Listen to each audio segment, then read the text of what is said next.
అది జరగకుండా ఆపాల్సిన బాధ్యత నీదే కదా తల్లి.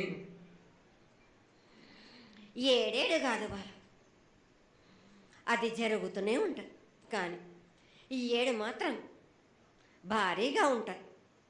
ప్రమాదాలతో పాటు వాయి వరుసలు లేకుండా జనాలు మట్టు బాలబచ్చలు ఇట్లా ప్రవర్తిస్తుంటారు.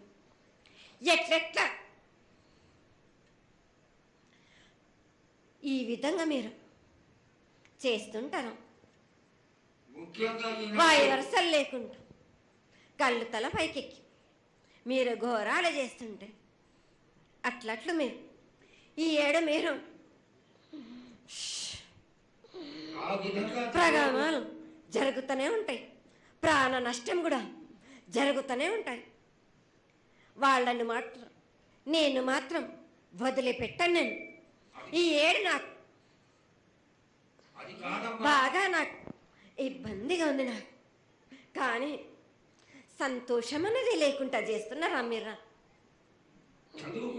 ఎంత విధంగా నేను మీరు మట్టుకు సరిపెట్టుకుంటున్నాను అనుకుంటున్నాను. యువతకి సరైన బుద్ధి కలిగించి అందరూ సన్మార్గంలో ఉండాలని నువ్వు ఆశీర్వదించే తీరాలి తల్లి. ఎందుకు అంటే సస్యశ్యామలంగా ఉండడం కోసమే కదా అధికారులందరూ కలిసి ఇంత పెద్ద ఎత్తున నీకు జాతర చేయడం. ఈ జాతర లక్షణమే ముఖ్యమైనటువంటిది. నువ్వు వచ్చి మమ్మల్ని అందరినీ ఆశీర్వదించి పిల్లల్ని సరైన మార్గంలో కొట్టి ఈ యొక్క జాతర అనుగ్రహాన్ని తెలియజేస్తూ తరువాత నువ్వు శాంతి పరిహారాన్ని చేస్తే దాన్ని చేసుకుంటాను తల్లి.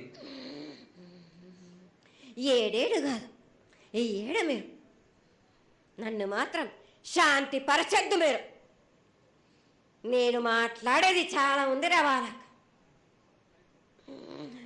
మీరు అనుకుంటున్నట్టు బాలబచ్చలు సరి అయిన దారిలో నేను పెడుతున్నాను, కానీ తల్లిదండ్రులు మాత్రం ఊరు మీద వదిలేస్తున్నారు.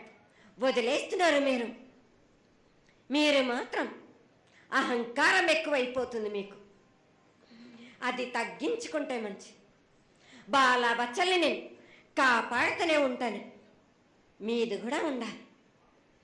ఈ ఏడు సంతోషంగా ఉండడానికి గల కారణం కూడా ఉంది. ఆ గ్రహానికి కూడా కారణం కూడా ఉంది. నన్ను సంతోషపరుస్తున్నారు. కానీ ఈ విధంగా ఏటేటి నుంచి నేను సంతోషంగా ఆనందంగా ఉంటున్నాను. అన్నిటికీ కూడా నేను సలహాలు ఇచ్చుకుంటూ పోతున్నాను. సమాధానం కూడా చెప్తున్నా, పరిహారాలు కూడా చెప్తున్నా.